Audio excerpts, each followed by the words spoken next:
I just wanted to say a big thank you to them for being an inaugural sponsor, but also just to let you know that some of the information on MediaMath is on everyone's table. And without further ado, I want to introduce Matt Spiegel. Matt is has had an illustrious career both on the agency side and now is heading up MediaMath here in the States. So without further ado. Thank you. Thank you. Let's get these. Rearrange the we'll furniture rearrange here. some furniture. That's right. I'll sit down at this It's like side. a living room. I like it. Here, switch sides with me. I can face you guys. All right. How's everyone doing? A little energy? So we have come up here to bore you guys with the bits and bytes about big data, technology, and systems. All right, no, I promise we won't do that. We actually want to do the exact opposite. So we've actually spent a lot of time talking about the fact that just how much hype is going on with the word big data, and how much that's a topic that is in many ways not understood.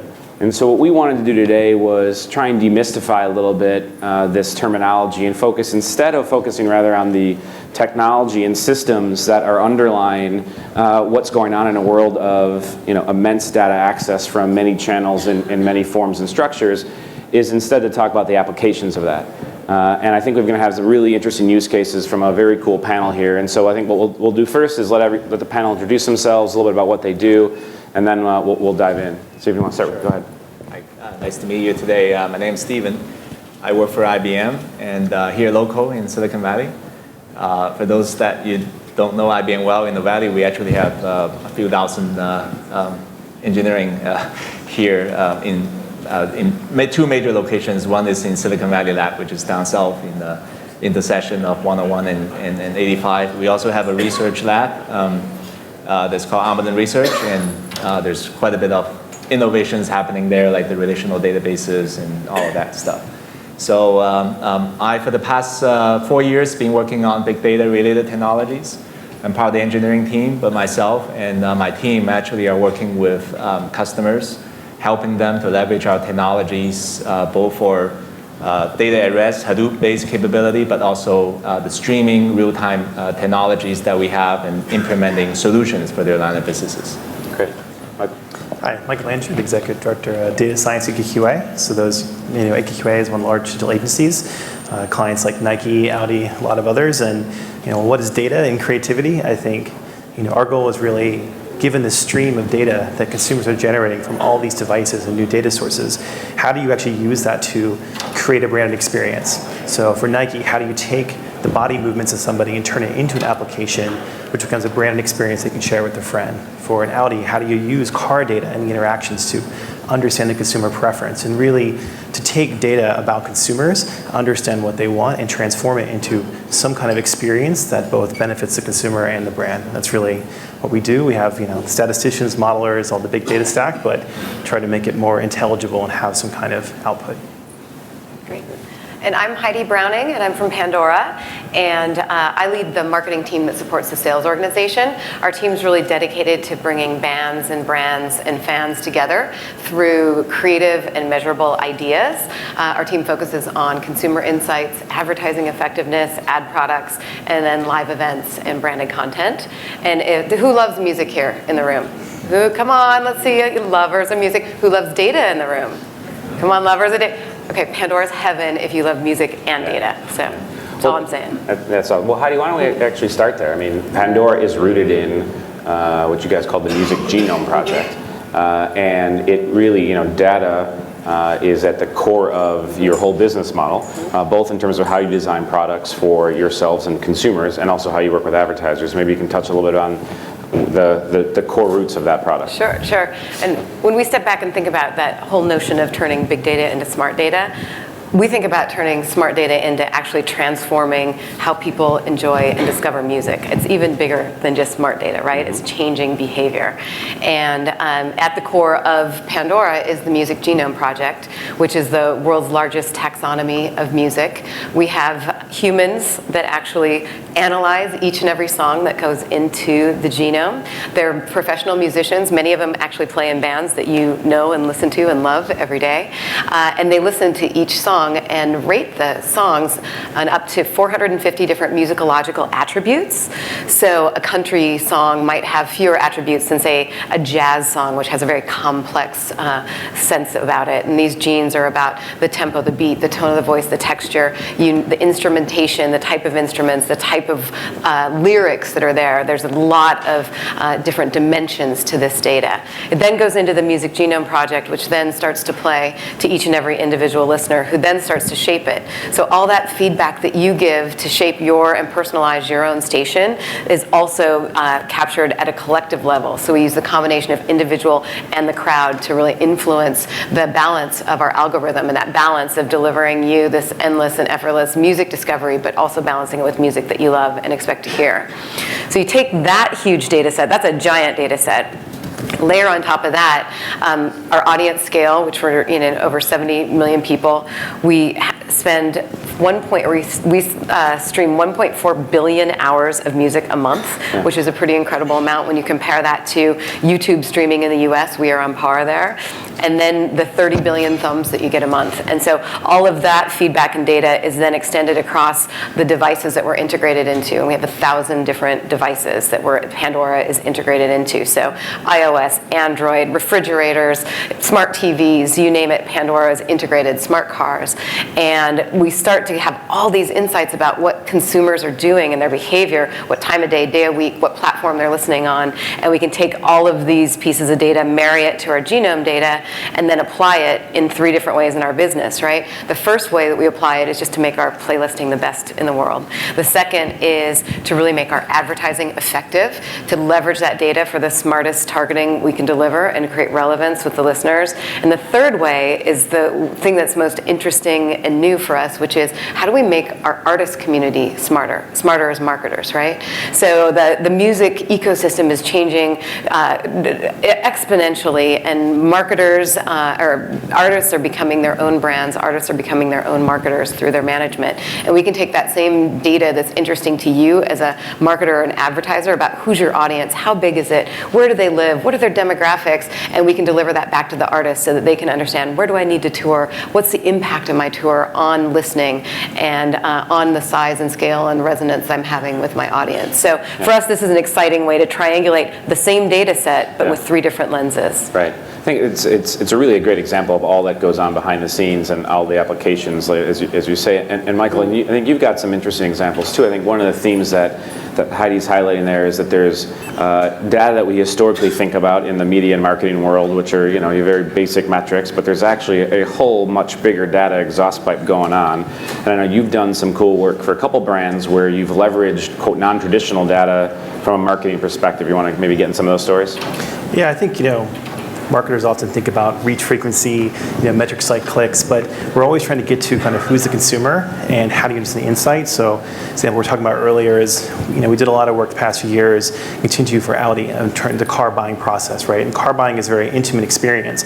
And you think about, there's millions of possible ways to kind of build this car. How do you actually take that stream? And so we built ways to actually look at the way you build a car and say, well, what is someone who is really shopping?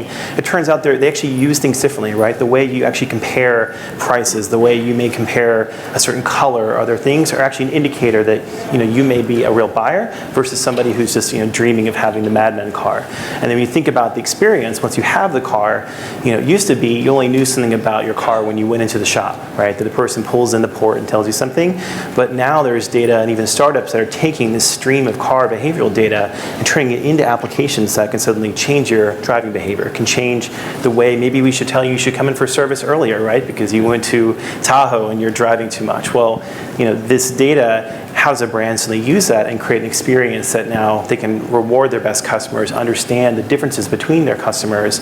And I think, across the board, we talk about big data, and what's smart data is that there's new kinds of data, right? There's data about the body for Nike. There's data about behavioral usage, and that's really the challenge for brands. It's not the traditional metrics, but it's everything around a customer's life. How can that be joined with, as you mentioned, traditional demographics and other other aspects to make a customer experience made some impact. Right. Yeah. Great. And Stephen, when we were talking earlier, I mean, you're a guy that is helping many big companies build the systems, right? And you know all the heavy lifting that goes into that part of it. But as we were talking about, I mean, you're also very focused on the applications of that work rather than getting lost in the technology. Again, the theme for us being, again, there is technology. These are mostly business process conversations at this point, or business systems conversations.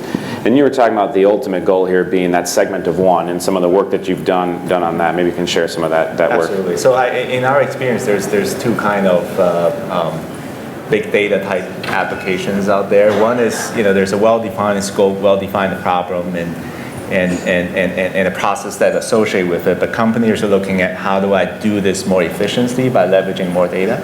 So one of the very good examples that we have is a marketing company called Constant Contact.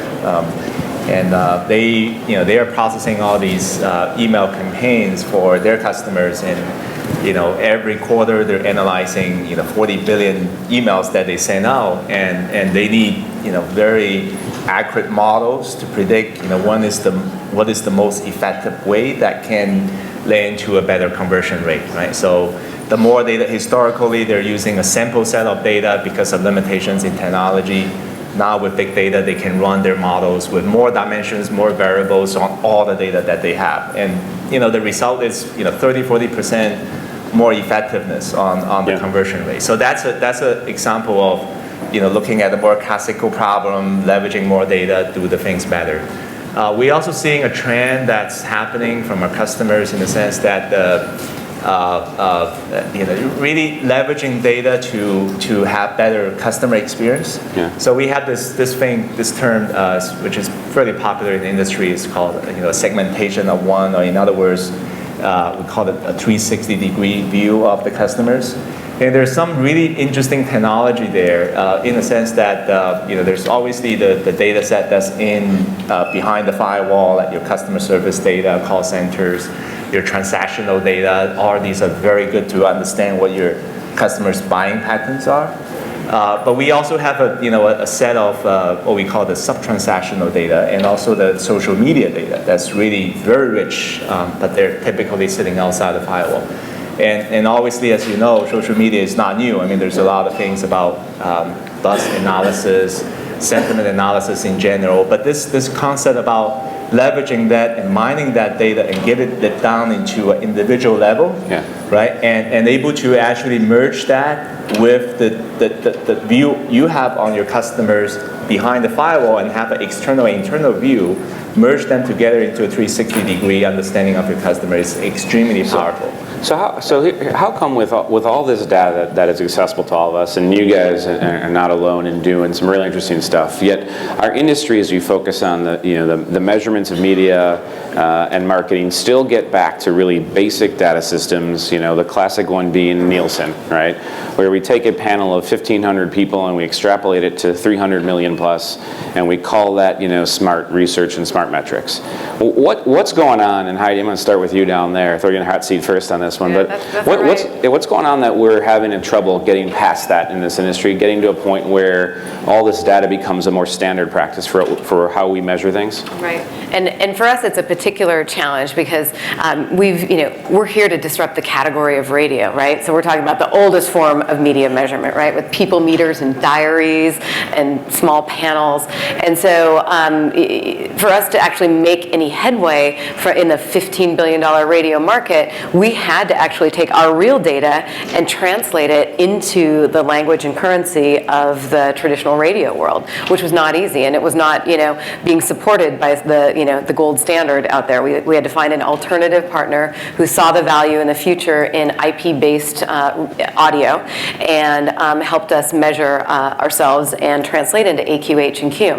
And I keep going back to the head-scratching moment of, but this is real data. I have to believe, sitting in your shoes as a chief digital officer, that real data matters more than data that's like projected out from these small panels. And so I would say, it starts with everyone in this room who sees the value of real data and how you validate it as part of your media modeling and can bring it into a much higher upper funnel moment, because you're going to get a lot more insights, a lot more robust insights if you start to think about how do you incorporate those pieces and not rely just on these old school media measurement companies that, by the way, they still haven't caught up in the mobile world yet, right? And it's how long has that been going on? So we need to like forge ahead and think differently, and I think make those old-fashioned media come to the standard of real data, right? Yeah, Michael, we were talking earlier about this idea of it's almost like a Moneyball moment in our world, right? Where you've kind of got the old school and the new school, and that we're headed to an era of, you know, driven by data, right? And in order to be driven by data, there's got to be a technology layer. And argument here being a technology layer exists. Now we're at the how do we use this data. You're leading a team of people that work with clients every day on, you know, analyzing, you know, what's going on in this digital media world. Are you fighting for a better standard?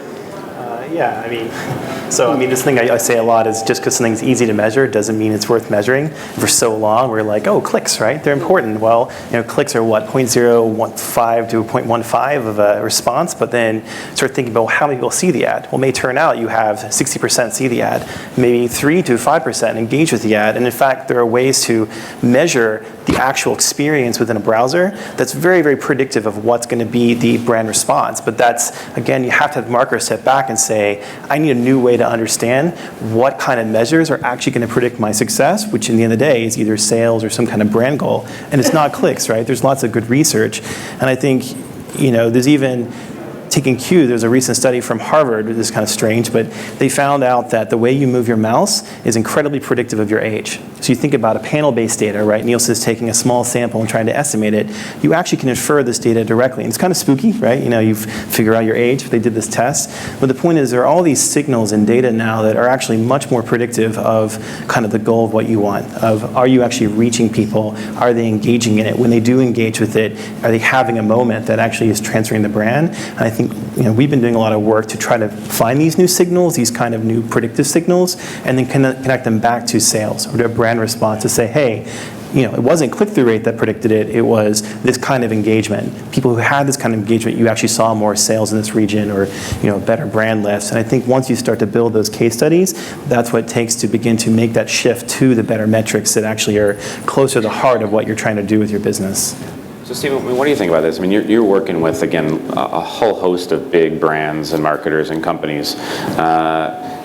What are you hearing from these clients of yours when you try to bring them up to date, if you will, to be able to use all this data? Is it silos? Is it lack of understanding? Is it just general discomfort with data? I mean, we all are sitting here saying, I think everyone in this room kind of has a general feeling like the data matters, yet we are still beating up against that wall of making it more a standard practice. What's happening? I think it's a revolution. It's something that's really happening. I mean, it's driven by a lot of very good innovations in companies like Google and, you know, Amazon's and, you know, these new age companies that are able to really leverage data and deliver a whole new, you know, approach of towards customer satisfaction. And I think that's very clear to the traditional conventional companies that they need to leverage data, they need to deliver better customer experience, and that's, you know, that's what people are working on. And can we talk maybe just real quickly, and then we'll move to the audience for questions too, the importance of the company's own data. I mean, you know,